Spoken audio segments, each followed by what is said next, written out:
भवते वासुदेवाय नारायणं नमस्कृत्यं नरं चैव नरोत्तमं देवीं सरस्वतीं व्यासं ततो जयं उदीरयेत् नष्टप्रायेषु बदरेषु नित्यं भागवत सेवयां बहवत्य उत्तमश्लोके भक्तिर्भवति नैस्तिकी ॐ अज्ञानतिमिरान्धस्य ज्ञानाञ्जनशलाकया चक्षुरुन्मिलितं येन तस्मै श्रीगुरवे नमः। श्रीचैतन्यमनोभीष्टं स्थापितं येन भूतले स्वयं रूपा गदा माह्यं तदा स्वापदान्तिकं। हे कृष्णा करुण सिन्धु दीनबन्धु जगत्पते गोपेशा गोपिका कान्त राधकान्त नमस्तुते। तप्त काञ्चन गौरांगी राधे वृन्दावनेश्वरी ऋषभानुसुते देवी प्रणमामि हरिप्रिये। वाञ्छकल्पदारुभ्यश्च कृपसिन्धुभ्य एव च पतितनां पावनेभ्यो वैष्णवेभ्यो नमो नमः। जय श्री कृष्ण चैतन्य प्रभु नित्यानंद श्री अद्वैत गदाधार श्रीवासदि गौर भक्त वृंदा। हरे कृष्णा कृष्ण कृष्ण हरे हरे हरे राम राम राम हरे हरे. எல்லாருக்கும் வணக்கங்கள். நம்ம இப்போ பிரபுபத பிரணத்தியோட இந்த செஷன் ஆரம்பிக்கலாம். ஜெய் மகாலட்சுமி மாதாஜி, பிரபுபத பிரணத்தி பாடுங்க. நமோ விஷ்ணு பாதாய. பாடுறீங்களா மாதாஜி? ஜெய மகாலட்சுமி மாதாஜி. नमो विष्णुपदाय कृष्णपृष्ठाय भूतले श्रीमते भक्तिवेदान्त स्वामिन्निति नामिने नमो विष्णुपदाय कृष्णपृष्ठाय भूतले श्रीमते भक्तिवेदान्त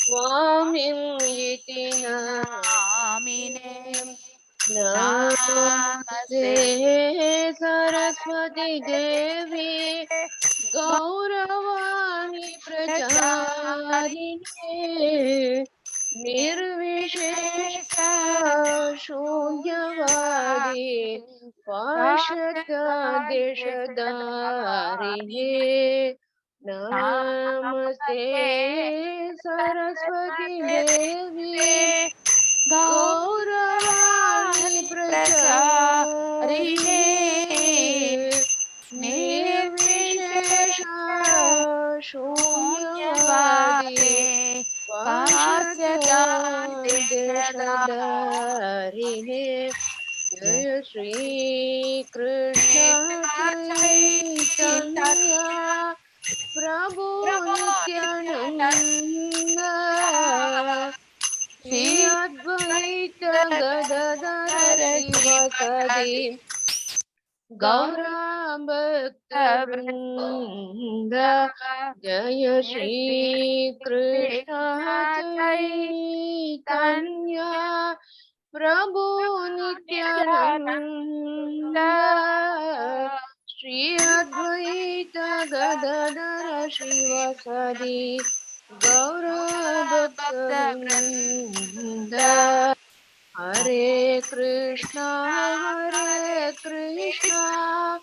कृष्णा कृष्णा हरे हरे हरे राम राम राम हरे हरे हरे कृष्णा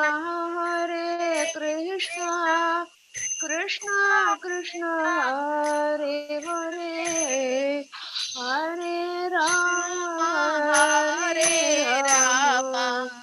राम राम हरे हरे हरे कृष्णा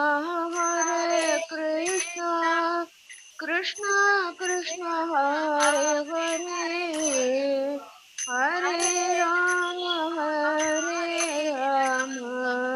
राम राम हरे हरे जय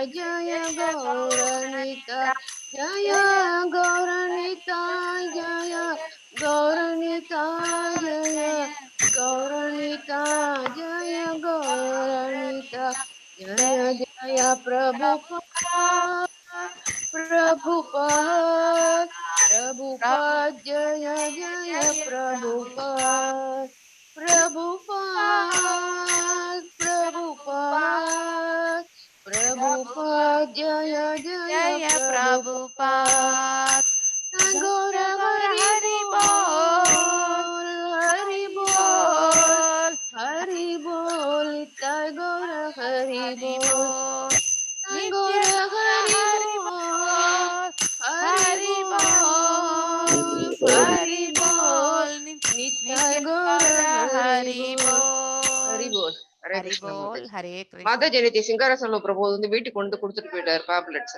ஓகே 50 தமிழும் 10 இங்கிலீஷும் கொண்டு கொடுத்துட்டு போயிட்டாரு நான் இது பண்றேன் Hare Krishna thank you Mataji thank you. So வேற யாருக்காவது வேணும்னா கண்டிப்பா பிரபுவோட கனெக்ட் பண்ணி உங்களுக்கு எவ்வளவு வேணும்ன்ற கேட்டு வாங்கிக்கோங்க. அட்லீஸ்ட் நீங்க இந்த வைகுண்ட ஏகாதசி அன்னைக்கு இந்த பேம்ப்ளெட்ஸ் எல்லாம் டிஸ்ட்ரிபியூட் பண்றதுக்கான அந்த இதுல வந்து நீங்க ஈடுபடலாம். அதை உங்க எல்லார்கிட்டயும் நான் தாழ்மையோட கேட்டுக்கொள்கின்றேன். ஏனென்றால் இப்பெல்லாம் நம்மளே அந்தந்த டிபார்ட்மெண்ட்டே வந்து பார்த்துக்கணும். ஸோ அதனால இந்த ப்ரொமோஷனல் மெசேஜஸ் இது எல்லாமே வந்து அந்தந்த டிபார்ட்மெண்ட் பார்த்துக்கிறாங்க. இப்போ பிரபுஜி வந்து அந்த டிபார்ட்மெண்ட்ஸ் கொடுத்துட்டாரு. அதனால நாம தான் இனிமே நம்மளுடைய தமிழ் மக்களை வந்து இந்த பகவத்கீதையில வந்து சேர்க்கறதுக்கான முயற்சிகள் நாம தான் மேற்கொள்ள வேண்டும். அதனால இந்த வைகுண்ட ஏகாதசியை முதன்மையாக கொண்டு அன்னைக்கு தொடங்கக்கூடிய இந்த சேவை வந்து என்றைக்குமே பகவானுடைய நித்திய சேவையில வந்து எல்லாருமே கலந்துண்டு எல்லாருமே இறையருள் பெறணுன்ற பிரார்த்தனைகளோட நான் இன்னைக்கான இந்த அதாவது செஷனை வந்து ஸ்டார்ட் பண்றேன். எல்லாருக்கும் ஹரே கிருஷ்ணா.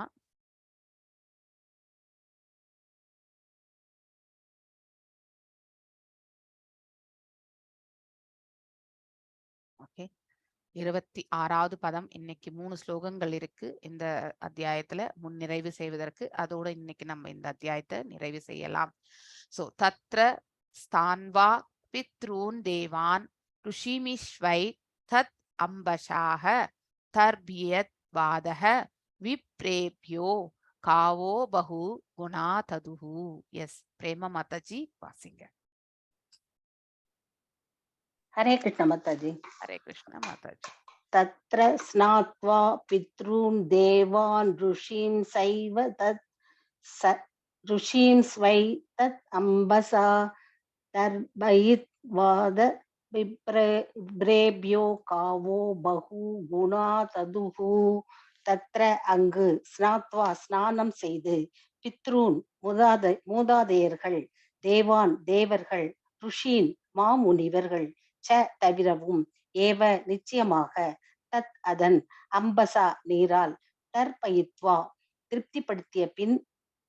திருப்திப்படுத்தியதின் மூலம் அதன் பிறகு விப்ரேயக பிராமணர்களுக்கு காவக பசுக்களை பகு குணாக மிகவும் பயனுள்ள ததுகு தானமாக கொடுத்தனர். மொழிபெயர்ப்பு. அந்த இடத்தை அடைந்த அவர்கள் அப்புண்ணிய தீர்த்தத்தில் நீராடி மூதாதையர்களுக்கும் தேவர்களுக்கும் பெரும் முனிவர்களுக்கும் தர்ப்பணம் செய்தும் சிறந்த பசுக்களை பிராமணர்களுக்கு தானம் செய்தும் அவர்களை திருப்திப்படுத்தினர். பொருளுரை. பகவானின் பக்தர்களுள் சில பிரிவுகள் உண்டு. அவற்றுள் நித்திய சித்தர்கள் மற்றும் சாதன சித்தர்கள் ஆகியவை முக்கிய பிரிவுகளாகும். நித்திய சித்த பக்தர்கள் பகவானின் நோக்கத்தை நிறைவேற்றுவதற்காக சில சமயங்களில் பௌதீக உலகிற்கு வருகின்றனர் என்ற போதிலும் அவர்கள் இழிவடைவதே இல்லை. சாதன சித்தி பக்தர்கள் பந்தப்பட்ட ஆத்மாக்களிலிருந்து தேர்ந்தெடுக்கப்படுகின்றனர். சாதன சித்த பக்தர்களுள் கலப்படமான பக்தர்கள் மற்றும் தூய பக்தர்கள் என இரு பிரிவினர் உண்டு. கலப்படமான பக்தர்கள் சில சமயங்களில் பலன் கருதும் செயல்களில் உற்சாகம் கொண்டவராகவும் மனோதத்துவ கற்பனையில் ஈடுபடும் பழக்கம் உள்ளவராகவும் உள்ளனர். ஆனால் தூய பக்தர்களோ இத்தகைய கலப்படத்தில் இருந்து விடுபட்டு பகவானின் தொண்டில் முழுமையாக ஆழ்ந்துள்ளனர். அவர்கள் புண்ணிய தீர்த்த ஸ்தலங்களை தரிசிக்க செல்லும் நோக்கத்திற்காக பகவானுக்கு செய்யும் தொண்டை ஒதுக்கி வைப்பதில் உற்சாகம் கொண்டிருப்பது இல்லை. பகவானின் சிறந்த பக்தரான சீல நரோத்தமதாஸ் தாக்கூரார் பின்வருமாறு பாடியுள்ளார்: எந்த இடத்தில் இருந்தாலும் பகவானுக்கு பக்தி தொண்டு செய்வதே மிக உயர்ந்த ஆன்மீக பூரணத்துவம் என்பதால் தீர்த்த யாத்திரை செய்வது மனதிற்கு உண்டாகும் மற்றொரு குழப்பமாகும். பகவானின் உன்னத அன்பு தொண்டில் பூரண திருப்தி அடைந்துள்ள தூய பக்தர்களுக்கு தீர்த்த யாத்திரையை மேற்கொள்வது அவ்வளவு முக்கியமல்ல. ஆனால் அவ்வளவு முன்னேற்றம் அடையாதவர்கள் தீர்த்த யாத்திரை மேற்கொண்டு முறையான சடங்குகளை செய்ய வேண்டியவர்களாக உள்ளனர். பிரபாசத்திற்கு சென்ற யதுவம்சத்து அரச குடும்பத்தினரில் ஒரு பகுதியினர் ஒரு புண்ணிய தீர்த்தத்தில் செய்யப்பட வேண்டிய எல்லா கடமைகளையும் நிறைவேற்றி தங்களது முன்னோர்களுக்கும் மற்றவர்களுக்கும் தர்ப்பணம் செய்தனர். ஒவ்வொரு மனிதனும் பகவான் தேவர்கள், சிறந்த முனிவர்கள், மற்ற ஜீவராசிகள், பொதுமக்கள், முன்னோர்கள் முதலானவர்களிடமிருந்து பெற்ற பல நன்மைகளுக்காக அவர்களிடம் கடமைப்பட்டவனாக இருக்கிறான். இவ்வாறாக நன்றி கடனை திருப்பிக் கொடுக்க ஒவ்வொருவரும் கடமைப்பட்டுள்ளான். பின்வரும் பதம் விளக்குவதைப் போல, பிரபாச புண்ணிய தீர்த்தத்திற்கு சென்ற யாதவர்கள் நிலம், தங்கம் மற்றும் சிறந்த பசுக்கள் ஆகியவற்றை தானமாக கொடுத்து தங்களுடைய கடமைகளை நிறைவேற்றினர். ஹரே கிருஷ்ணா மாதாஜி. ஹரே கிருஷ்ணா மாதாஜி. அதாவது ஒரு தரப்பினர் கர்மங்களை செய்வதில் நம்ம கர்மயோகத்தில் செயல்படக்கூடியவர்கள் மூவகையினர் என்பதை நாம படிச்சிருக்கோம் இல்லையா? அதாவது வெறுமனே தன்னுடைய கடமைகளை மட்டுமே செயல்படுபவர்கள் கர்மயோகிகள் ஆகின்றனர். மேலும் செய்யத்தகாத செயல்களில் ஈடுபடுபவர்கள் எல்லாம் விகர்மகள். அது இந்த இடத்துல நம்ம படிக்க போறது இல்லை. இங்க இந்த தன்னுடைய செயல்பாடுகள், தனக்குன்னு விதிக்கப்பட்ட கடமைகளை செய்வதில் ஒரு தரப்பினர் சகாம கர்மயோகத்தில் செயல்படுவார்கள். ஒரு சிலர் கர்மகாண்டா மோட்ல செயல்படுவார்கள் இல்லையா? கர்மகாண்டா மோட்ல செயல்படுபவர்களுக்கு பக்தி என்பது இருக்காது. வெறுமனே தன்னுடைய சுய புலன் திருப்திக்காக அவர்கள் செய்யக்கூடிய தானங்கள் கூட தனக்கு புண்ணியங்களாக வர வேண்டும் என்று எண்ணிக்கொண்டு செய்வார்கள். அதுல பக்தி என்பது இருக்காது. ஆனால் இரண்டாவது தரமா இருக்கக்கூடிய இந்த சகாம கர்ம யோகத்தில் இருப்பவர்கள் பக்தியும் உண்டு. அவர்கள் செய்யக்கூடிய செயல்களில் தான தர்மங்கள், ஆஸ்டாரிட்டிஸ் இதெல்லாமே செய்வார்கள். மேலும் நிஷ்காம கர்ம யோகத்தில் இருப்பவர்கள் தங்களுக்கு என்ன தேவையோ அதை வைத்துக்கொண்டு மீதம் இருப்பது அனைத்தையுமே பக்தி தொண்டில் கொடுத்துடுவாங்க. அவங்களுக்கு எது வேணுமோ அது மட்டும்தான் அவங்க வச்சுப்பாங்க. மிச்சம் எதையுமே அவர்கள் மென்மையாக கருத மாட்டார்கள். இப்படி நம்ம ஒவ்வொரு பிரிவினராக நாம பார்க்கின்றோம். இந்த இடத்துல நாம அநேக விதமான சகாயங்களை இந்த பிரபஞ்சத்தில் நாம உபயோகப்படுத்துகின்றோம் இல்லையா? ஒவ்வொருவரிடத்திலுமே நம்ம யார்கிட்டயோ ஒருத்தர்கிட்ட சகாயத்தை பெறுகின்றோம். ஆனா அந்த சகாயத்திற்கு நாம நன்றி கடன் பட்டிருக்கின்றோம் என்று அர்த்தம். அதற்கு அவருக்கு வேறு ஒரு முறையிலாவது நாம ஒரு சகாயத்தை செய்து அதை கண்டிப்பாக திருப்பி வழங்க வேண்டும். அவர் கொடுத்தவர் நமக்கு திரும்பி வழங்கணும்னு அவர் கேட்க மாட்டார். ஆனா நாம அதற்கு நாம அவரிடத்தின் பெற்ற சகாயத்திற்காக நாம திருப்பி வழங்கணும் அப்படிங்கிற அந்த பக்குவத்தை நாம வளர்த்து கொள்ளணும். ஒவ்வொரு இடத்திலும் நம் தாய் தந்தையர் இடத்திலும் நாம அந்த செயல், அவர்கள் நம்மளை பீன்றார்கள், மீண்டும் நம்மளை வளர்த்தார்கள், நம்மளை எந்த ஒரு நிலைக்கு ஆளாக்கி இருக்கக்கூடிய அவர்களுக்கு நாம நன்றி கடன் பட்டவர்கள். அதனால்தான் ஏதாவது பெற்றோர்களுடைய சேவையும் நாம் இறுதி காலகட்டத்தில் நாம செய்யணும்ன்ற அந்த கிராட்டிடியூட வளர்த்துக்கணும் இல்லையா? தாய் தந்தையருக்கு நாம ஆற்ற வேண்டிய கடமை எப்பொழுதுமே உள்ளது. அதை நாம் என்றைக்குமே தவிர்க்க முடியாது. ஏனென்றால் அவர்கள் நமக்கு ஆற்றிய செயல்களுக்கு நாம திரும்ப கண்டிப்பாக செய்ய வேண்டும். இந்த இடத்துல பாத்தீங்கன்னாக்கா பகவானிடத்தில் இங்க இருக்கக்கூடிய எல்லா ரிசோர்ஸையும் நாம உபயோகப்படுத்துறோம் இல்லையா? நிலத்தை உபயோகப்படுத்துகின்றோம் இல்லையா? ஒரு வீட்டை கட்டிட்டு அந்த வீட்டுல நமக்கு தேவையானது எல்லாமே, உணவு பொருட்கள் எல்லாமே வாங்கிட்டு வரோம். காசு கொடுத்துதான் நம்ம வாங்கிட்டு வரோம் இல்லையா? ஆனா அந்த விளைச்சலை செய்வதற்கு எல்லாம் வல்ல இறைவனுடைய கருணை என்பது தேவை. தேவர்களுடைய அனுகிரகம் தேவை. மாதம் மும்மாறி பொழிந்து அந்த விளைச்சல் என்பது நடக்கணும் இல்லையா? இத்தனையுமே நாம எல்லாருடைய அவர்களுடைய ஆசிகள் மற்றும் அவர்களுடைய கருணைக்கு நாம வந்து பாத்திரமாக இருக்கின்றோம். சோ அதனால அவர்களிடத்தும் பெற்ற நாம் அந்த சேவைக்கு வந்து நாம திரும்பவும் பக்தி கொண்டு அவர்களுக்கு நாம வந்து திரும்பி செயல்பட வேண்டும். நாம் எல்லாருமே பூமி தாய்க்கும் நாம வந்து கடன்பட்டவர்கள், மேலும் தேவர்களுக்கு நம்ம கடன்பட்டவர்கள். இந்த பிரபஞ்சத்தில் இருக்கக்கூடிய குருமார்கள், ஆச்சாரியர்கள் அவர்கள் வந்து செய்துவிட்டு போன புண்ணிய காரியங்களால் நாம் என்ன செய்யறோம், அதனுடைய பலன்களையும் கூட நாம் அனுபவிக்கின்றோம். அதனால்தான் சிறந்த முனிவர்கள், ரிஷிகள் அவங்களுடைய செயல்பாடுகளுக்கெல்லாம் நாம வந்து பக்தி செய்து அவர்களுக்கு வந்து கண்டிப்பாக அந்த கடனையும் நாம தீர்க்க வேண்டியிருக்கின்றது இல்லையா? பொதுமக்களால் ஃபார் எக்ஸாம்பிள் ஆள்பவர்கள் என்று எடுத்துக்கொண்டால் நம்மளை ஆளக்கூடியவர்களுக்கும் நாம கடன்பட்டிருக்கின்றோம். அவர்கள் நல்லாட்சி புரிந்தால் அந்த ஆத்மாவுக்கு கூட நாம கடன்பட்டிருக்கின்றோம். சோ அதனால அவர்களுடைய ஆட்சியில் நன்மைகள் நடக்கும் பொழுது அதனுடைய பலன்களை எல்லாம் நாம வந்து அனுபவிக்கின்றோம். அப்போ ஆளுகிடக்கூடிய அந்த பொதுமக்களுடைய இதுவும் வந்து நாம வந்து கடன்பட்டிருக்கின்றோம். நம்மளுடைய சொந்த பந்தங்களுக்கும் நாம கடன்பட்டிருப்போம் ஏதாவது சகாயத்தை பெற்றிருந்தால். நம்முடைய நண்பர்களுக்கும் நாம கடன்பட்டிருப்போம் அவர்களிடத்தில் நாம் சகாயம் பெற்றிருந்தால் இல்லையா? யாரிடத்தில் எந்த ஒரு உதவியை நாம நாடினாலும் நாம அவர்களுக்கு கடன்பட்டிருக்கின்றோம் என்பது பொதுவான விதி. ஆனால் அவர்களுக்கு நாம் ஏதோ ஒரு விதத்தில் வந்து நன்மைகள் செய்ய வேண்டும் என்ற அந்த பக்குவ நிலையை நாம வளர்த்து கொள்ள வேண்டும் இல்லையா? இன் ரிட்டர்ன் அவர்கள் எதிர்பார்க்காமல் தான் நமக்கு செய்திருப்பார்கள். ஆனால் ஏதோ ஒரு விதத்தில் அவர்களுக்கு நாம நன்மைகளை வந்து வழங்கணும். அது பொருள் விதமாகவோ இல்லை வந்து அன்பான விதத்திலோ இல்லை ஒரு பிரார்த்தனைகளாகவோ ஒரு பக்தியாகவோ நாம் அவர்களுக்கு செய்யும் பொழுது அந்தந்த நிலையில் இருப்பவர்களுக்கு இப்ப பொதுமக்களுக்கு நாம வந்து திரும்பவும் நம்மளால முடிஞ்ச ஒரு சேவையை நம்ம செய்ய முடியும் இல்லையா? ஃபார் எக்ஸாம்பிள் ஒரு அன்னதானம் இந்த மாதிரி எல்லாம் நம்ம செய்யறோம் ஒரு டெம்பிள்ல இல்லையா? அதே மாதிரி தேவர்களுக்கு நம்ம பக்தி செலுத்தி தான் திருப்பி செய்ய முடியும். அதாவது மேலும் குருமார்களுக்கெல்லாம் பக்தி செய்து மட்டும்தான் திருப்பி செலுத்த முடியும். அவர்கள் என்ன சொல்லிட்டு போனாங்களோ அந்த வழி நடந்து நம்மளால ஆன அந்த சேவைகளை நம்ம செய்யணும்ன்ற அந்த பக்குவத்தை நம்ம எடுத்துட்டு வரணும். பகவானுக்கும் வந்து நித்திய பக்தி சேவை செய்தே நம்மளால திருப்பி கொடுக்க முடியும் இல்லையா?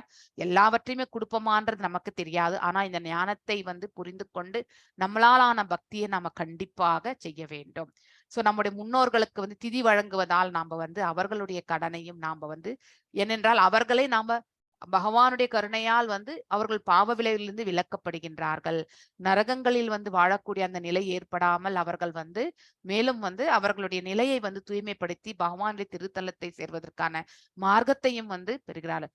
அதாவது முன்னோர்களை கரை சேர்ப்பது என்பது நம்மளுடைய கடமையும் என்பதை நாம புரிந்து கொள்ள வேண்டும். அதற்கான வந்து பூஜைகள் அனைத்துமே நம்ம செய்யணும். ஸ்ராத்தத்தை நாம செவ்வனே செய்து பகவானுக்கு நிவேதனமாக படைக்கும் பொழுது அவரும் அதை ஸ்வீகரித்து நம்முடைய முன்னோர்களை வந்து பாவக்கடலிலிருந்து விலக்குகின்றார் என்று முதல் சாப்டர் பகவத்கீதையிலே நம்ம வந்து வாசிக்கின்றோம் இல்லையா? அர்ஜுனர் வந்து எடுத்து விளக்குகின்றார் இல்லையா? சோ அதனால வந்து நாம நம்முடைய கடமைகளை எல்லாம் நாம கண்டிப்பாக செய்ய வேண்டும். அவ்வாறு செய்யாமல் போனால் முன்னோர்களுக்கு நம்ம வந்து பாத்தீங்கன்னாக்கா அவர்கள் சதா சர்வகாலமும் நரகத்தில் உழண்டு கொண்டு நமக்கு ஆசீர்வாதங்களை அவர்கள் வழங்க மாட்டார்கள் இல்லையா? அதுதான் நம்ம வந்து நம்முடைய ஜாதகத்திலே நீங்க பார்க்கும்பொழுது பித்ருதோஷமாக இருப்போம்.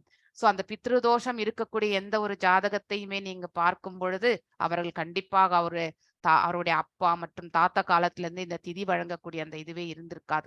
எல்லாருமே திதி வழங்க வேண்டியவர்கள் தான். இந்த இடத்துல எந்த பாகுபாடும் கிடையாது. சோ இவங்க இந்த மதத்தவர் மட்டும்தான் செய்யணும் அப்படிலாம் எதுவுமே கிடையாது. எவ்ரிவன் எல்லாருக்குமே வந்து நம்முடைய மூதாதையர்கள் அவர்களுடைய வழி வழியாக தான் நாம வந்திருக்கோம் இல்லையா? பரம்பரையாக வந்திருக்கின்றோம். அப்போ அந்த ஃபேமிலி நேம்ல இருக்கக்கூடிய அவங்களுக்கு வந்து நம்முடைய மூதாதையர்களுக்கு வந்து நாம கண்டிப்பாக வந்து ஸ்ராத்தத்தை நாம செய்ய வேண்டும். சோ இதெல்லாமே வந்து கடன் நமக்கு இல்லையா? அந்த கடனை வந்து நாம கடனை திருப்பி கொடுக்கிறோன்ற ஆட்டிடியூட்ல கொடுக்க கூடாது. அது அகம்பாவம். அது அவர்களுக்கு நாம சேவையாக இருந்து செய்ய வேண்டும். அதுதான் நாம வந்து அவர்களுக்கு மனதால் ஆற்றப்படக்கூடிய காரியங்கள். சோ அந்த நிலை கொண்டுதான் நாம் இந்த காரியங்களை நிறைவேற்ற வேண்டும். சோ இந்த இடத்துல கூட வந்து யாரு எது வம்சத்தினர் மற்றும் வந்து இந்த போஜ வம்சத்தினர் அவர்கள் எல்லாருமே வந்து இதுக்கு வராங்க இல்லையா? பிரபாஸ் என்ற இடத்திற்கு வருகிறார்கள். அங்கே வந்து அவர்கள் வந்து பசுக்கள், நிலம் இது எல்லாமே அதாவது பொருள் எல்லாமே தானமாக வழங்குகிறார்கள். அதாவது தேவர்களுக்கும் எல்லாருக்கும் தன்னுடைய மூதாதையர்களுக்கு எல்லாருக்குமே வந்து அவர்களுடைய ஆற்ற வேண்டிய கடமையை செய்து பிராமணர்களுக்கு வந்து அங்க இருக்கக்கூடிய பிராமணர்களுக்கு தானமாக வழங்குகிறார்கள்.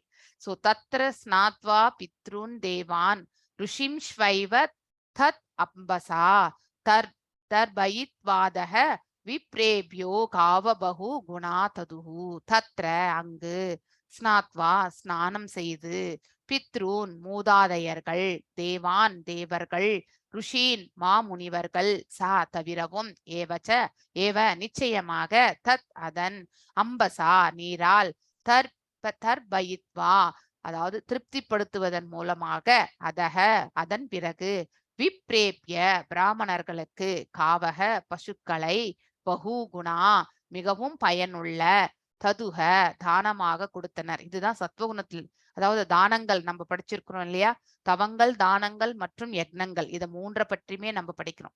அதாவது நம்ம ஸ்ரத்தாத்ரய விபாக யோகத்துல 17வது அத்தியாயத்துல படிக்கிறோம்.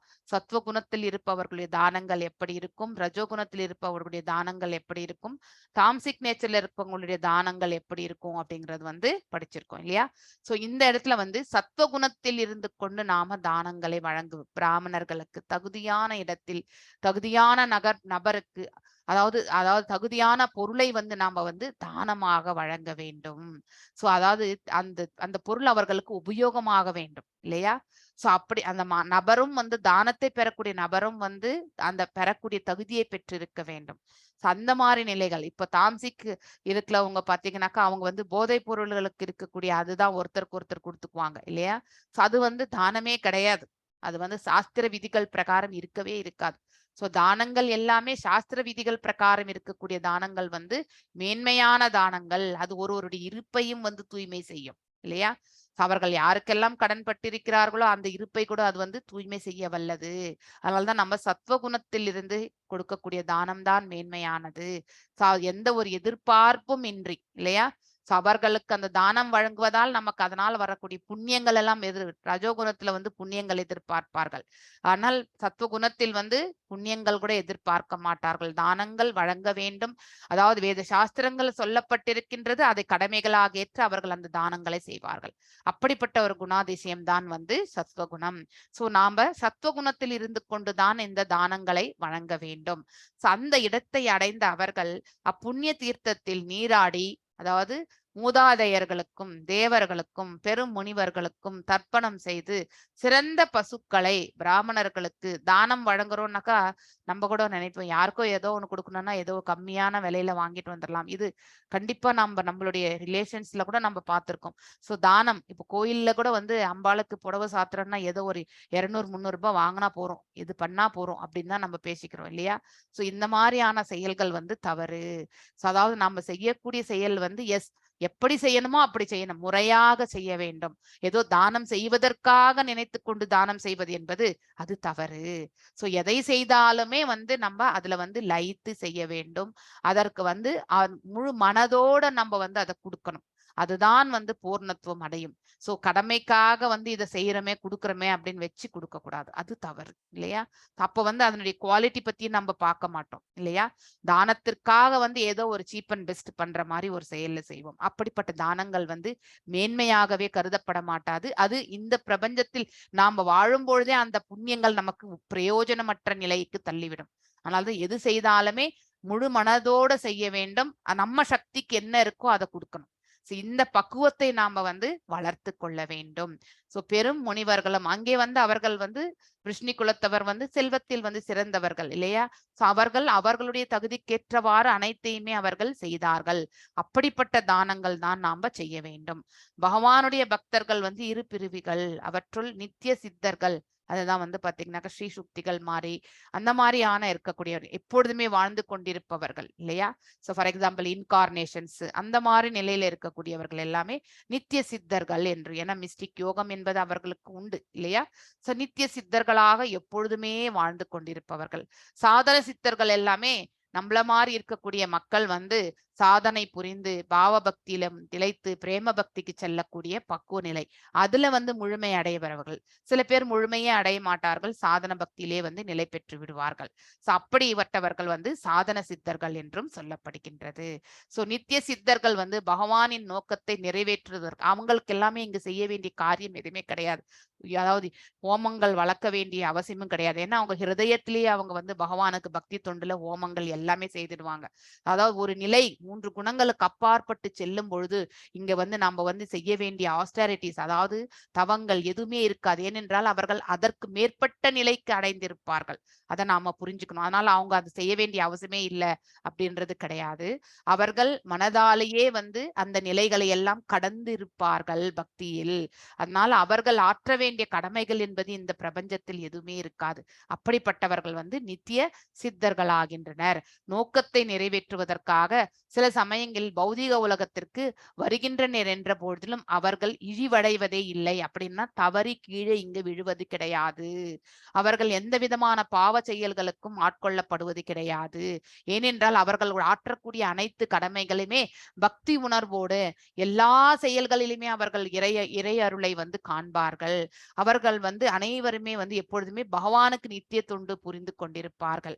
சோ நித்திய தொண்டு புரிந்து கொண்டிருக்கக்கூடிய அப்படிப்பட்ட ஆத்மாக்களுக்கு இங்க கடமைகள் எதுவும் கிடையாது.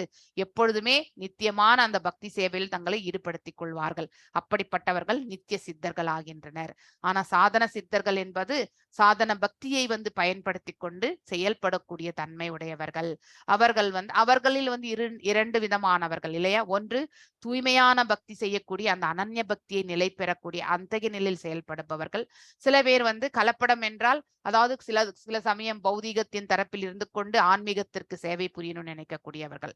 சோ அதாவது மிக்ஸ் அண்ட் மேட்ச் அந்த மாதிரியான அவர்கள் வந்து இன்னும் பக்குவம் அடையாதவர்கள். சோ சாதன பக்தி மூலம் வந்து அதாவது ஒருவர் வந்து தன்னுடைய நிலையை வந்து தூய்மைப்படுத்தி இருந்தால் அவர்கள் வந்து அது நித்தியமான அந்த வாழ்க்கைக்கு வந்து அவர்கள் வந்து அந்த மார்க்கத்தை அடைய பெறுகிறார்கள். சோ சாதன சித்தர் பக்தர்களுள் கலப்படமான பக்தர்கள் மற்றும் தூய பக்தர்கள் என்று பியோர் டிவோட்டி இல்லையா? அதான் வந்து உத்தம அதிகாரி என்ற நிலையை வந்து கொள்பவர்கள். கலப்படமான பக்தர்கள் சில சமயங்களில் பலன் கருதும் செயல்களில் உற்சாகம் கொண்டவராகும் மனோதத்துவ கற்பனையார்கள். அவங்களே ஸ்பெகுலேஷன் இல்லையா? அவர்கள் உணரக்கூடிய பதத்தில் வந்து அதாவது இறையருளை பற்றி அவர்கள் உணர்வது, மேலும் வந்து அவர்கள் செய்யக்கூடிய செயல்கள் அனைத்துமே வந்து பலன் நோக்கு ஃப்ரூட்டிவ் ஆக்ஷன்ஸ், அதாவது தனக்கு தான் செய்யக்கூடிய ஆற்றக்கூடிய இந்த பகவத் கைங்கரியத்துல பலன்களை எதிர்பார்த்து செய்யறது. இது எல்லாமே வந்து இரண்டாவது ரகம். இது வந்து நம்ம கர்ம யோகத்துல நம்ம எடுத்துட்டோம்னாக்கா நம்ம வந்து சகாம கர்ம யோகத்தில் இருப்பவர்களை நம்ம இந்த இதுக்கு நம்ம எடுத்துக்கொள்ளலாம். ஓகே. சோ மனோதத்துவ கற்பனையால் ஏற்படும் வழக்கமுள்ளவராகவும் உள்ளனர். ஆனால் தூய பக்தர்கள் வந்து இந்த மூன்று குணங்களுக்கு அப்பாற்பட்டு செயல்படக்கூடிய தன்மையில இருப்பாங்க. சோ இத்தகைய கலப்படத்திலிருந்து விடுபட்டு பகவானின் தொண்டில் முழுமையாக ஆழ்ந்துள்ளனர். So the process of achieving தான் டிஃபரெண்ட் ஆக்சுவலி. சாதன பக்தியில இருக்கக்கூடிய சாதன சித்தர்கள்ல அந்த மேன்மையான இருக்கக்கூடிய தூய பக்தர்களுக்கும் நித்திய சித்தர்களுக்கும் வந்து இருக்கக்கூடிய அதாவது டிஃபரன்ஸ் என்னன்னாக்கா, இவங்க சாதன பக்தியிலிருந்து போய் அந்த நிலையை அடைந்திருப்பார்கள். ஆனால் பகவானுடைய அவதார ரூபங்களாக வந்திருக்கக்கூடிய சில பேர் எல்லாருமே வந்து இந்த இடத்துல நித்திய சித்தர்கள். ஃபார் எக்ஸாம்பிள் நம்ம ஆழ்வார்களை எடுத்துக்கொள்ளலாம். நித்திய சித்தர்கள் அவர்கள் எப்பொழுதுமே இருக்கக்கூடியவர்கள் இல்லையா? பகவானுடைய ஸ்ரீ சுக்திகள் என்று நாம படிச்சுட்டு வரோம் இல்லையா? மேலும் வந்து குருமார்கள், ஒரு குரு பரம்பரை, சைத்தன்ய மகாபிரபு, இவங்க எல்லாருமே வந்து பாத்தீங்கன்னாக்கா எஸ் அவர்கள் எல்லாம் அவதாரமோடு வந்தவர்கள். வியாசதேவர், இவங்க எல்லாமே நித்திய சித்தர்கள், எப்பொழுதுமே இருக்கக்கூடியவர்கள். சோ அதனால அவங்களும் நாம எல்லாருமே பாத்தீங்கன்னாக்கா சாதனை செய்கின்றோம். இப்போ சாதன பக்தியிலிருந்து நம்ம வந்து எலிவேட் ஆகி அந்த பியோர் டிவோட்டி ஆகக்கூடிய நிலை வந்து நம்ம அடையிறது வந்து அது சாதன சித்தர்களாக கருதப்படுகின்றது. சோ அதுவே வந்து தூய தொண்டில் அவர்கள் ஆழ்ந்துள்ளனர் என்று சொல்லப்பட்டிருக்கின்றது. யார் என்றால் அதாவது தூய பக்தர்கள். ஆனால் கலப்படமா இருக்கக்கூடியவங்க வந்து எப்பவுமே வந்து அவர்களுடைய மனது வந்து ஒரு நிலை போல செயல்படாது. சோ எப்ப வேண்டும் என்றாலும் அவங்க சடனா பக்தியில முன்னேற்றமாக அவங்களுடைய செயல்கள் அமையும். சில சமயத்துல வந்து டிஸ்ட்ராக்ஷனோட தான் இருப்பாங்க. அதனால இன்னும் பியூரிஃபிகேஷன் ப்ராசஸ்ல அவங்க முழுமை அடையாதவர்கள் என்று அர்த்தம். அவர்கள் புண்ணிய தீர்த்த ஸ்தலங்கள். அதனால இந்த முழுமை அடையாதவர்களுக்கு வந்து பாத்தீங்கன்னாக்கா அவர்கள் அந்த பூர்ணத்துவத்தை அடைவதற்காகவே அவர்கள் புண்ணிய தீர்த்த ஸ்தலங்களுக்கு செல்ல வேண்டியதாக இருக்கும் இல்லையா? அதை வந்து உபயோகப்படுத்தி அவர்களுடைய இருப்பை வந்து தூய்மைப்படுத்திக் கொள்கின்றனர். ஃபார் எக்ஸாம்பிள் நம்ம விதுரர் வந்து அவர் வந்து தன்னுடைய புண்ணியங்கள் எல்லாம் தீர்ந்து விட்டது இல்லையா? அவர் வந்து ஒரு பியோர் டிவோட்டி தான். ஆனா அவர் வந்து அதர்மம் புரிந்தவர்களோடு இருந்ததால் தன்னுடைய இருமை வந்து அதாவது பாவங்கள் எல்லாம் வந்து சேர்ந்து விட்டது, புண்ணியங்கள் எல்லாம் கரைந்து விட்டது என்றுதான் தீர்த்த யாத்திரை சென்று அந்த புண்ணிய பலன்களை சேர்த்து இறுதியில வந்து பகவானிடத்தில் வந்து தன்னை வந்து அர்ப்பணித்துக் கொள்ளணும்னு நினைச்சார். சோ அவர் டெம்பரரியா அவருடைய பொசிஷன் வந்து கீழே தள்ளப்பட்டதாக அவர் உணர்கின்றார். ஆனால் உண்மையிலே அவர் வந்து ஒரு உத்தம பக்தராவார். சோ அவர் வந்து ஹீஸ் an elevated soul இல்லையா? லிபரேட்டட் சோல் கூட அவர்தான். ஆனால் அவர் வந்து உணர்கின்றார் நாம் எத்தரப்பில் இருந்து நம்முடைய இருமைகளை எல்லாம் நாம வந்து அதாவது புண்ணியங்களை எல்லாம் இழந்து பாவங்களோடு நாம இணைக்கப்பட்டு விட்டோம். அதனால்தான் அவர் இது ஒரு எக்ஸாம்பிளா கூட இன்னொன்னு சொல்லலாம். ஒரு டெம்பிள் ஆர்கனைசேஷன் இருந்தா அந்த டெம்பிள் ஆர்கனைசேஷன்ல ஒரு 10 பேர் இருந்தா அதுல 2 பேர் தவறிழைத்தால் அந்த 10 பேருக்கும் அந்த பாவம் போய் சேரும் இல்லையா? இன்டைரக்ட்லி வந்து அவர்கள் வந்து பாவத்துல வந்து பங்கு கொள்ளக்கூடிய அந்த நிலைக்கு தள்ளப்படுகின்றார்கள். எதுவரைக்கும் அவர்கள் செய்யக்கூடிய பாவத்தை வந்து அவர்கள் சகித்து கொண்டிருக்கும் பொழுது. கேட்பதால் மட்டுமே பாவங்கள் வந்து விலக்கப்படும். சோ அதனால நம்ம வந்து பேசணும். தர்மம் என்பதை நம்ம கேட்டுதான் ஆக வேண்டும். கேட்காத வரைக்கும் நாமளும் அவர்கள் செய்யக்கூடிய பாவங்களை ஏற்றுக்கொள்கின்றோம் என்ற அர்த்தம். இங்க விதுரர் வந்து ஒரு அமைச்சராக இருந்து அவர் நல்ல அறிவுரைகள் எல்லாம் ஆலோசனைகள் எல்லாம் வழங்கியிருந்தும் திருதராஷ்டிரம் எடுத்துக்கொள்ளவில்லை, அவனுடைய பிள்ளைகளும் எடுத்துக்கொள்ளவில்லை இல்லையா? சோ அதனால அவர்களோடு இருந்து சேவை புரிய வேண்டியது அவருடைய கர்மமாகிவிட்டது. அதனால அந்த கர்ம பலன் வந்து அவர் வந்து எதிர்பார்க்கலன்னாலும் அந்த பாவங்கள் எல்லாம் நமக்கு வந்து சேர்ந்து விட்டதே என்று உணர்ந்து அவர் வந்து தீர்த்த யாத்திரை சென்று விட்டார் இல்லையா? சோ தீர்த்த யாத்திரை செல்வது எதற்கு என்றால் இன்னும் பக்குவம் அடைய வேண்டும் என்பதற்காக. பக்குவம் அடைந்தவர்களுக்கு தீர்த்த யாத்திரை தேவையே கிடையாது. எல்லாம் இருக்கிற இடத்திலிருந்தே அவர் எல்லா ஸ்தலங்களையும் நோக்கக்கூடிய அந்த பாக்கியத்தை பகவானை கொடுத்துறார். ஏனென்றால் அவருடைய பக்தி 3 குணங்களுக்கு அப்பாற்பட்ட நிலையை வந்து அடைந்து விடுகின்றது. எதுவரைக்கும் நாம இந்த இயற்கையினுடைய 3 குணங்களோட நம்மளுடைய செயல்பாடுகளை அமைத்து கொண்டிருக்கின்றோமோ அப்ப நம்ம வேத சாஸ்திர முறைகளுக்கு நாம கட்டுப்பட்டவர்கள் ஆகின்றோம். அதன் பிரகாரம் நம்முடைய இருப்பை தூய்மை செய்வதற்காக அத்தகைய வேத சாஸ்திரங்களை நாம கண்டிப்பாக ஃபாலோ பண்ணணும். சோ ஆனால் ஒருவர் அதனுடைய இருப்பை வந்து தூய்மைப்படுத்தி விட்டார் என்றால் அவர் மேற்கொள்ள வேண்டிய யாத்திரைகள் என்பது எதுவுமே கிடையாது. ஏனென்றால் அவர் ஆல்ரெடி பக்குவ நிலையை அடைந்து விட்டார் இல்லையா? சோ தீர்த்த ஸ்தலங்கள் தரிசிக்க செல்லும் நோக்கத்திற்காக பகவானுக்கு செய்யும் தொண்டை ஒதுக்கி வைப்பதில் உற்சாகம் கொண்டிருப்பது கிடையாது இல்லையா? சோ தீர்த்த யாத்திரை சென்று வந்தாலே போறோம், அன்றாடம் வந்து நம்ம வந்து பக்தி செய்ய வேண்டிய அவசியம் கிடையாது அப்படின்னு அங்க போயிட்டு வந்தா நமக்கு எல்லாம் சரியா போயிடும் இல்லையா? இப்படிப்பட்ட எண்ண ஓட்டங்கள் நம்மள உண்டு இல்லையா? ஏனென்றால் ஒவ்வொருடைய பக்தி வந்து வெவ்வேறு நிலையில இருக்கக்கூடியது. அவரவர்களுடைய உணர்தல், அவர்கள் எதை செய்யணும்னு நினைக்கிறாங்களோ அதற்கு ஏற்றவாறு அவருடைய செயல்பாடுகளை அவர்கள் அமைத்துக் கொள்கிறார்கள். சில பேர் பக்தியில திளைத்திருக்கும் பொழுது நம்ம வீட்டையே விருந்தாவனம் ஆக்கி விடலாம்னு நினைக்கக்கூடியவர்கள் உண்டு இல்லையா? நம்மளால போகக்கூடிய நிலைமை இல்லை, அதனால நம்ம வீட்டிலேயே உட்கார்ந்து நம்ம வந்து அந்த தீர்த்த ஸ்தலங்களுக்கு போகாமலே பகவானை நினைத்து நாம வந்து கண்டிப்பா பகவானை வந்து நாம வந்து அவரை நினைத்து நாம வந்து பாட வேண்டும், அவரை நினைத்து நாம பக்தி செய்ய வேண்டும் என்ற தேங்க்யூ பிரபு. சோ பகவானை நினைத்து நம்ம பக்தி செய்தால் போரும் என்று நினைக்கக்கூடிய அந்த இது அதேதான் நரோத்தமதாசர் இங்க சொல்கின்றார் என்று இந்த இடத்துல நம்ம பிரபுபாதருடைய விளக்க உரை. நரோத்தமதாசர் அதாவது பிறப்பாலே நல்ல செல்வந்தர் இல்லையா? ஒரு ஜமீன்தார் பரம்பரையில் பிறந்தவர். அவர் வந்து தீட்சைக்காக வந்து கேட்ட பொழுது கடைசியில வந்து அதாவது லோகநாத் சுவாமி அதாவது தாஸ் அவர்தான் வந்து அவருக்கு வந்து இறுதியில வந்து தீட்சை வழங்கினார் என்று. அந்த காலகட்டத்துல வந்து தீட்சை வழங்குவதற்கு ரொம்ப யோசிச்சுதான் செய்வாங்க. சோ அந்த மாதிரி யாருக்கு வேண்டும் என்றால் தீட்சை வழங்கப்படுவது கிடையாது. சோ அதாவது கொண்டிருப்பதில் ஏனென்றால் அதன் அபராதங்கள் இதெல்லாமே பார்க்கணும் இல்லையா? அப்படிப்பட்ட காலகட்டம். இன்னொன்னு வந்து அபராதங்களை விட தான் அதற்கு கொடுப்பதற்கு தகுதியற்றவர் என்று அந்த அளவுக்கு இப்போ ஜீவ கோஸ்வாமி அவர்களே சொல்லியிருக்கார், I am not eligible to give a diksha. அப்படின்னா தான் இன்னும் வந்து அந்த பக்குவத்தையே அடையவில்லை என்று உணரக்கூடிய தன்மையில இருந்தார் ஜீவ கோஸ்வாமி. ஈவந்தோ அவர் ஒரு லிபரேட்டட் சோல் தான் இல்லையா? அவர்கள் எப்பொழுதுமே தான் வந்து கிரேட் அப்படிங்கிற அந்த உணர்வு எப்பொழுதும் இருந்தது கிடையாது. ஒரு தூய பக்தனுடைய குவாலிட்டியே அதுதான் நம்ம தெரிஞ்சுக்கணும். எந்த இடத்தில் இருந்தாலும் பகவானுக்கு பக்தி தொண்டு செய்வதே மிக உயர்ந்த ஆன்மீக பூர்ணத்துவம். அழகான வரி இதை நமக்கு சொல்லப்பட்டிருக்கின்றது. என் நிலையிலுமே நம்ம வந்து பக்தி செய்ய முடியும் இல்லையா? காலாகிரகத்தில் இருந்து கொண்டே வசுதேவர் வந்து பகவானுக்கு நித்திய பூஜைகள் செய்ய முடிந்தது, அவருக்கு நிவேதனம் படைக்க முடிந்தது. சோ அங்கே அவருக்கு எதுவுமே அடுப்பு மூட்டி பிசிக்கலா அவர் எதுவுமே செய்யல இல்லையா? ஆனால் மனதாலேயே வந்து அவர் பகவானுக்கு நித்திய சேவை புரிந்தார். சோ நம் என் நிலையில இருந்தாலும் அந்த நிலைக்கேற்றவாறு நம்மளால வந்து பக்தி செய்ய முடியும் இல்லையா?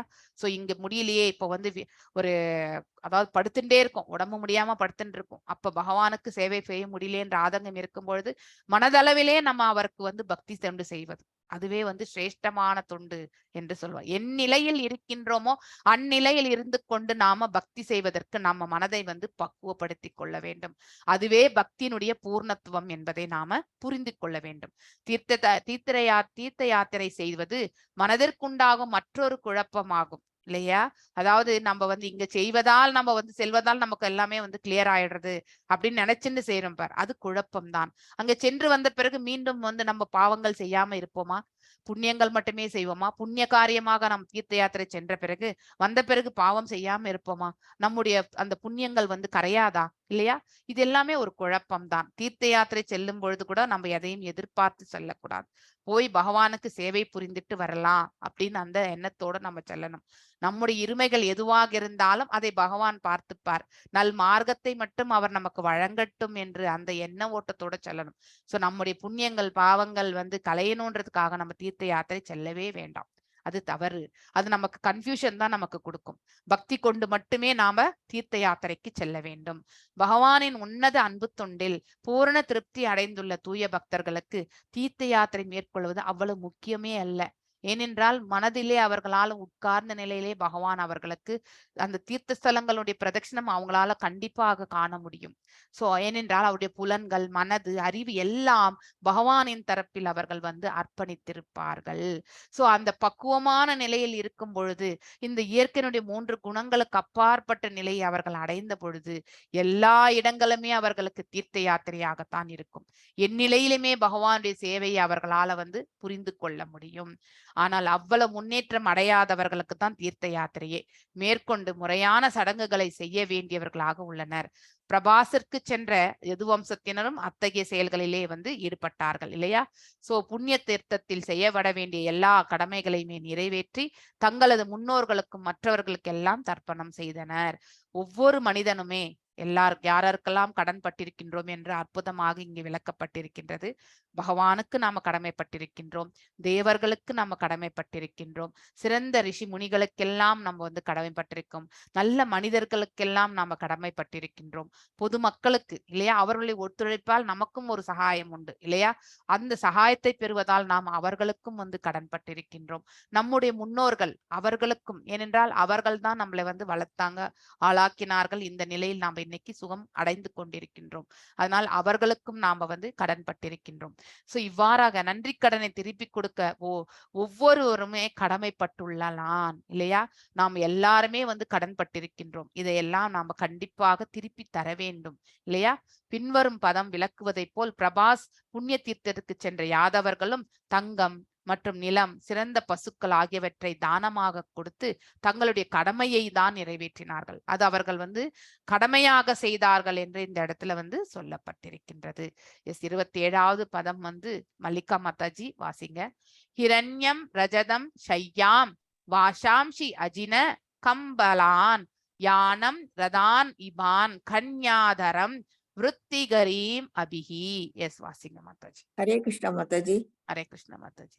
हिरण्यं रजतां सय्यां वासांसि अजिन कम्पलान् यानं रदान् इवां कन्यातरां वृत्तिकरीमபி. ஹிரண்யம் தங்கம், ரஜதம் தங்க காசுகள், சையாம் படுக்கை, வாசாம்சி ஆடை, அஜின மிருகத்தோல் ஆசனங்கள், கம்பலான் போர்வைகள், யானம் குதிரைகள், ரதான் ரதங்கள், இபான் யானைகள், கன்யா பெண்கள், தராம் நிலம், விருத்திகரீம் வாழ்க்கை தேவைகளை அளிப்பதற்கு, அபி கூட. மொழிபெயர்ப்பு: பிராமணர்களுக்கு சிறந்த பசுக்கள் மட்டுமல்லாமல் வாழ்க்கைக்கு தேவையான தங்கம், தங்க காசுகள், படுக்கை, உடை, மிருகத்தோல் ஆசனங்கள், போர்வைகள், குதிரைகள், யானைகள், பெண்கள் மற்றும் போதுமான நிலம் ஆகிய பொருட்களும் கூட அளிக்கப்பட்டன. பொருளுரை: இவ்வெல்லா தானங்களும் சமூகத்தின் ஆன்மீக மற்றும் பௌதீக நன்மைகளுக்காக தங்களுடைய வாழ்வையே அர்ப்பணித்துள்ள பிராமணர்களுக்கென உள்ளனவையாகும். பிராமணர்கள் சம்பளத்திற்காக சேவை செய்பவர்கள் அல்ல. அவர்களுடைய தேவைகள் எல்லாம் சமூகத்தால் அளிக்கப்பட்டு வந்தன.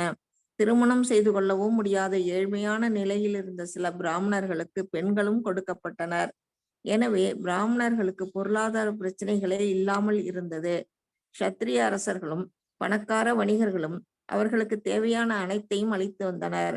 அதற்கு பதிலாக பிராமணர்கள் தங்களுடைய வாழ்வையே சமூகத்தின் உயர்வுக்காக அர்ப்பணித்துக் கொண்டனர். வெவ்வேறு பிரிவுகளுக்காக இடையிலான சமூக ஒத்துழைப்பு அவ்வாறுதான் இருந்து வந்தது. பிறகு பிராமண பிரிவினருக்கு பிராமண தகுதிகள் இல்லாத சமயத்திலும் சமூகம் அவர்களது தேவைகளை அளித்து வந்ததால் படிப்படியாக அவர்கள் உடம்பு நலுங்காமல் வாழ ஆரம்பித்தனர். இதனால் படிப்படியாக அவர்கள் பிரம்ம பந்துக்கள், அதாவது தகுதியற்ற பிராமணர்களின் நிலைக்கு இழிவடைந்தனர். இவ்வாறாக மற்ற சமூக பிரிவினர்களும் கூட முன்னேற்றமான வாழ்வின் தரத்திலிருந்து படிப்படியாக பின்னோக்கி சென்றனர். பகவத்கீதை கூறுவது போல் ஜாதி முறை பகவானால் உண்டாக்கப்பட்டதாகும். இது சமூகத்திற்கு ஒருவன் செய்யும் செயலின் குணத்திற்கேற்ப தீர்மானிக்கப்படுகிறது. இந்த ஜாதி முறையானது தற்போதைய இழிவடைந்த சமூகத்தில் தவறாக உரிமை கொண்டாடப்படுவது போல் பிறப்புரிமைக்கேற்ற தீர்மானிக்கப்படுவது அல்ல. ஹரே கிருஷ்ணா. ஹரே கிருஷ்ணா. பிரபுபாதருக்கு ஜெய்.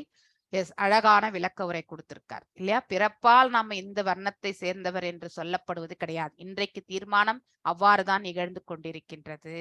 ஆனால் அந்த காலகட்டத்தில் எதன் அடிப்படையில் அதாவது பகவான் படைத்தார் என்றால், அதாவது அவரவர்களுடைய செயல்பாடுகளுக்கு ஏற்றவாறு தான் அந்த ஜாதி மதங்கள் அதாவது பாத்தீங்கன்னாக்க ஆரம்பித்தது என்பது இந்த இடத்துல அழகா சொல்லப்பட்டிருக்கிறது. ஹிரண்யம் ரஜதம் ஷையாம் வாஷாம்ஷி அஜின கம்பலான் யானம் பிரதான் இவான் கன்யா தராம் விருத்தி கரீம் அபிஹி. ஹிரண்யம் என்பது தங்கம் இல்லையா? ரஜதம் தங்க காசுகள், ஷையாம் படுக்கை, வாஷாம்ஷி ஆடைகள், மற்றும் அஜின மிருகத்தோல் ஆசனங்கள். அதாவது அவங்க பிராமணர்கள் தவங்கள் புரிபவர்கள் இல்லையா? மான் தோல் எல்லாமே அதாவது உட்கார்ந்து கொண்டு ஆசனம், அந்த ஏனென்றால் தர்பை மீது மான் தோலை வைத்து ஒரு மென்மையான துணியை அமர்த்திதான் அந்த ஆசனத்தின் மீதான், அதாவது மிக உயர்வாகவோ தாழ்வாகவோ இல்லாமல் அப்படிப்பட்ட ஆசனத்தின் மீது தான் உட்கார்ந்து கொண்டு தியான பயிற்சிகள் செய்வார்கள். அந்த காலகட்டத்தில் அதுதான் அதாவது ரெக்கமெண்ட் பண்ணியிருக்காங்க. ஸோ இப்ப நாம ஒரு மேட் போட்டு உட்காந்துட்டு நம்மளுடைய அதாவது நாம ஜபங்களை செய்கின்றோம் இல்லையா?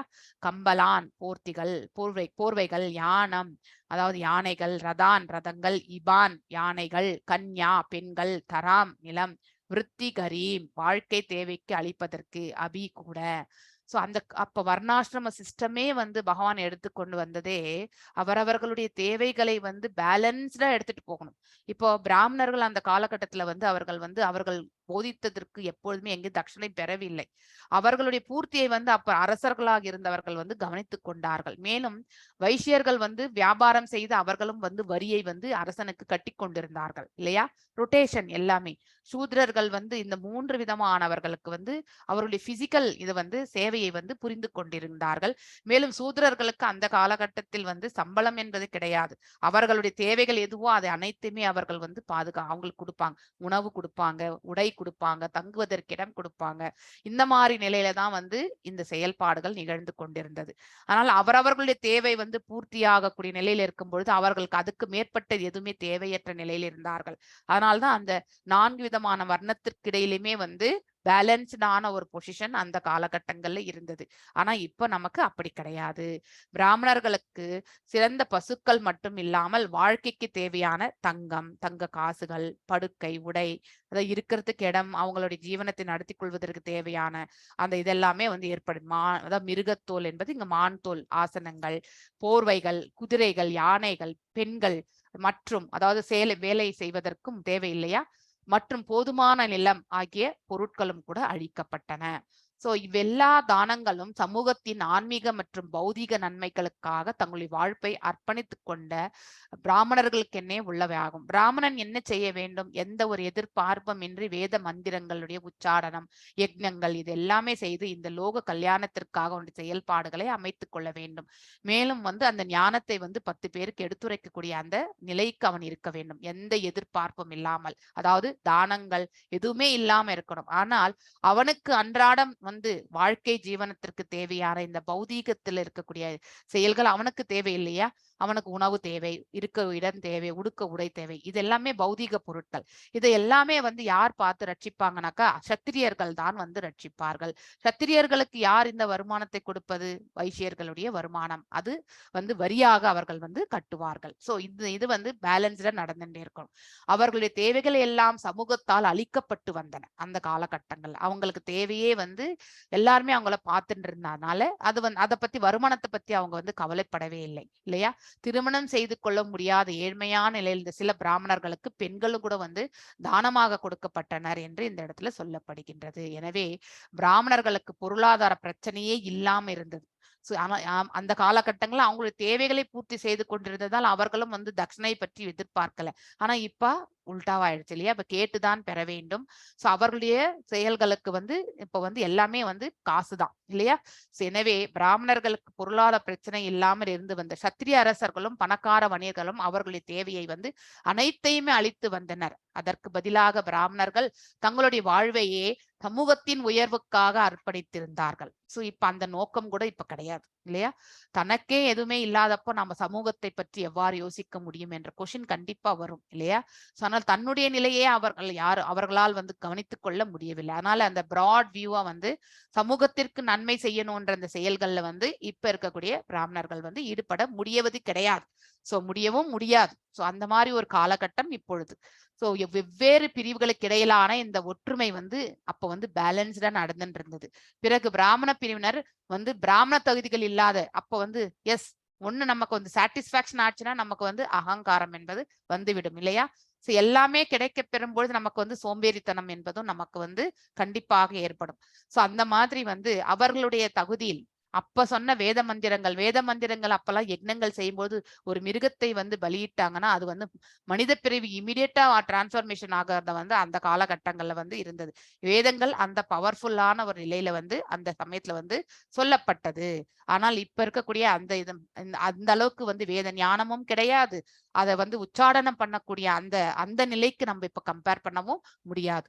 சோ அந்த மாதிரி ஒரு காலகட்டம் இந்த இடத்துல. ஏன்னா அவர்கள் பிராமண தகுதிகள் இல்லாத சமயத்திலும் சமூகம் மற்றும் அவர்கள் தேவைகளை அளித்து வந்ததால் படிப்படியாக என்னாச்சுன்னாக்கா நிறைய பேர் தானங்கள் வழங்குவதால் உடம்பு நலுங்காமல் வாழ ஆரம்பித்தனர் இல்லையா? சோ அதாவது உட்கார்ந்த இடத்திலே எல்லா செயல்களுமே. சோ அதனால் படிப்படியா அவர்கள் வந்து பிரம்ம பந்துக்கள் அப்படின்னு சொல்லிட்டாங்க. சோ அதாவது தகுதியற்ற பிராமணர்களின் நிலைக்கு இழிவடைந்தனர். பிராமணிக்கல் குவாலிட்டிஸ் எல்லாமே நலிவடைய ஆரம்பித்தது. இவ்வாறாக மற்ற சமூக பிரிவினர்களுக்கிடையே கூட அவங்களும் நெக்ஸ்ட் சத்திரியர்களும் வந்து அவர்களுடைய தகுதியை இழந்தார்கள். மேலும் வைசியர்களும் நாணயமான அந்த பிசினஸும் இல்லாம போச்சு இல்லையா? இப்ப பிசினஸ்ல யாருமே ஞானயத்தை வந்து கடைபிடிக்கிறார்கள் என்றால் அது நம்ம வந்து பிக் கொஸ்டின் மார்க் தான் இல்லையா? சோ ஏதாவது அடுத்தவர்களை நம்ம வந்து ஒருத்தரை இது பண்ணிதான் ஒருத்தர் வந்து இந்த இடத்துல வாழ வேண்டிய சுச்சுவேஷன் இப்ப வந்துருச்சு. அந்த காலகட்டங்களாக மாறிவிட்டது. பகவத்கீதை கூறுவது போல ஜாதி முறை பகவானால் தான் உண்டாக்கப்பட்டது. எதற்கேற்றவாறு அவருடைய செயல்களுக்கு ஏற்றவாறு. இது சமூகத்திற்கு ஒருவன் செய்யும் செயலின் குணத்திற்கேற்றவாறு இல்லையா? ரஜோகுணத்தில் இருப்பவன் கண்டிப்பாக சத்திரியனாக இருந்து கொண்டு அவனுடைய செயல்பாடுகளை செய்கின்றான். மேலும் தாம்சிக்கா இருக்கிறவன் வந்து சூத்திரனாக இருந்து அடுத்தவர்களுக்கு தொண்டு செய்வதற்காக தான் அவனுடைய செயல்பாடுகள். சத்துவ குணத்தில் இருப்பவன் வந்து பிராமணிக்கல் குவாலிட்டிஸ் அக்வயர் பண்ணி அவன் வந்து சமூக நன்மைக்காக அவனுடைய செயல்களை செய்ய வேண்டிய. சோ குணாதிசயத்துக்கேற்றவாறு ஒரு சமுதாய பிரிவை வந்து பகவான் வந்து அப்ப வந்து படைத்தார். பிறப்பின் அடிப்படையில் அல்ல என்பதை நாம புரிந்து கொள்ள வேண்டும். இந்த ஜாதி முறையானது தற்போது இழிவடைந்த சமூகத்தில் வந்து தவறாக உரிமை கொண்டாடப்படுவது போல பிறப்புரிமைக்கேற்ப தீர்மானிக்கப்படுவது அல்ல அப்படின்னு ரொம்ப அற்புதமான விளக்க உரையை வந்து கொடுத்துட்டார். லாஸ்ட் ஸ்லோகம் இருக்கு, இதை வாசிச்சிடலாம். பத்மா மாதாஜி வாசிச்சிருங்க. अन्नं शोरुं रसं தேப்யோ தத்வா பகவத் அர்ப்பணம் கோ விப்ராதஸ்வஹ சூரஹ பிராணேமுர் புவி மூர்தபிஹி. வாசிச்சிருங்க மாதாஜி. ஹரே கிருஷ்ண மாதாஜி. அன்னம் ச சோறு ரசம் தேப்யோ தத்வா பகவத் அர்ப்பணம் கோ விப்ராதாஸ்வ சுரா பிரேணேமுர் புவி மூர்த்தபிஹி. அன்னம் உணவு வகைகள், ச கூட, உரு ரசம் அறுசுவை, தேபிய பிராமணர்களுக்கு, தத்துவா அளித்த பின், பகவத் அர்ப்பணம் பகவானுக்கு முதலில் அர்ப்பணம் செய்யப்பட்ட கோ பசுக்கள், விப்ர பிராமணர்கள், அர்த்த நோக்கம், அசவக உயிர் வாழும் நோக்கம், சுரா சுரர்களான சத்திரியர்கள் அனைவரும் பிரணேமு வணங்கினர். புவி பூமியை தொட்டு மூர்த்தபி தங்கள் தலைகளால். மொழிபெயர்ப்பு. அதன் பிறகு பகவானுக்கு முதலில் அர்ப்பணம் செய்யப்பட்ட அறுசுவை உணவு வகைகளை பிராமணருக்கு அளித்த அவர்கள் தங்கள் தலைகள் பூமியை தொட பணிவுடன் அவர்களுக்கு வணக்கம் செலுத்தினர். பசுக்களையும் பிராமணர்களையும் பராமரித்து பக்குவமாக அவர்கள் வாழ்ந்து வந்தனர். பொருளுரை. பிரபாச புண்ணிய தீர்த்தத்தில் யாதவர்களால் மேற்கொள்ளப்பட்ட பழக்க வழக்கங்கள் உயர்ந்த பண்பாடு உடையவனாக இருந்தன. மனித வாழ்வின் பூரணத்துவம் பின்வரும் கொள்கைகளால் அடையப்படுகிறது. பசு பராமரிப்பு, பிராமண பண்பாட்டை பராமரித்தல் மற்றும் அனைத்திற்கும் மேலாக பக்தனின் தூய பக்தர் ஆதல். பகவானின் பக்தராகாமல் மனித வாழ்வை ஒருவனால் பூரணம் உள்ளதாக செய்து கொள்ள முடியாது. பிறப்பு, இறப்பு, நோய், முதுமை ஆகியவை இல்லாத ஆன்மீக உலகுக்கு ஏற்றம் பெறுவதே மனித வாழ்வின் பூரணத்துவமும் மிக உயர்ந்த நோக்கமும் ஆகும். இந்நோக்கத்தை பெறாமல் பெயரளவேயான பௌதீக சுகபோகங்களில் எவ்வளவுதான் முன்னேறி இருந்தாலும் அது ஒருவனுடைய வாழ்வில் பூரணத்துவத்தை அளிக்காது. பிராமணர்களும் வைஷ்ணவர்களும் பகவானுக்கு முதலில் அர்ப்பணம் செய்யப்படாத எந்த உணவையும் ஏற்றுக்கொள்வதில்லை. பகவானுக்கு அர்ப்பணம் செய்யப்பட்ட உணவுகளை பகவானின் கருணையாக பக்தர்கள் ஏற்றுக்கொள்கின்றனர். எப்படி பார்த்தாலும் மனிதர்களுக்கும் பிற ஜீவன்களுக்கும் பகவான் தான் எல்லா வகையான உணவு வகைகளையும் அளிக்கிறார். வாழ்வின் முக்கிய தேவைகளான தானியங்கள், காய்கறிகள், பால், நீர் போன்ற எல்லா உணவு வகைகளையும் மனித குலத்திற்கு அளிப்பவர் பகவானே என்பதையும், இத்தகைய உணவு வகைகளை மனித முயற்சியால் தொழிற்சாலைகளில் உற்பத்தி செய்ய முடியாது என்பதையும் ஒரு மனிதன் நன்கு அறிந்திருக்க வேண்டும். புத்திசாலி பிரிவினர் பிராமணர்கள் என்றும், பரமசத்தியத்தை அவரது உன்னதமான உருவ நிலையில் அறிந்திருப்பவர்கள் வைஷ்ணவர்கள் என்றும் அழைக்கப்படுகின்றனர். ஆனால் இவ்விருவருமே யாகத்தில் மிஞ்சிய உணவு வகைகளை மட்டுமே ஏற்றுக்கொள்கின்றனர்.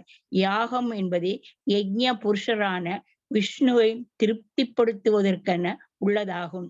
யாகத்தில் மிஞ்சிய உணவு வகைகளை ஏற்றுக்கொள்பவர் எல்லா பாவ விளைவுகளிலிருந்தும் விடுபடுகிறார் என்றும், தனது சொந்த புலன்களை திருப்திப்படுத்துவதற்காக உணவு தயாரிப்பவன் எல்லா பாவங்களையும் ஏற்றுக்கொள்கிறான் என்றும் பகவத்கீதை 3.13 கூறுகிறது. பிரபாச புண்ணிய தீர்த்தத்தில் தகுதியுள்ள பிராமணர்களுக்கு அளிப்பதற்காக யாதவர்களால் தயாரிக்கப்பட்ட உணவு வகைகள் அனைத்தும் பரமபுருஷரான விஷ்ணுவுக்கு முதலில் அர்ப்பணிக்கப்பட்டவையாகும். யாதவர்கள் முதலில் சிரம் தாழ்த்தி தங்களது பணிவான வணக்கங்களை தெரிவித்துக் கொண்டனர். யாதவர்கள் வேத பண்பாட்டில் பக்குவமடைந்தவர்கள். வெவ்வேறு சமூக பிரிவுகளுடன் நன்கு ஒத்துழைப்பதன் மூலமாக மனித வாழ்வின் பூரணத்துவத்தை அடைவதில் பயிற்சி அளிக்கப்பட்டிருந்தனர். உரு, ரசம் என்ற சொல்லும் இங்கு குறிப்பிடத்தக்கதாகும். தானியங்கள், காய்கறிகள் மற்றும் பால் ஆகியவற்றின் சேர்க்கையால் நூற்றுக்கணக்கான அறுசுவை உணவுகளை தயாரிக்க முடியும்.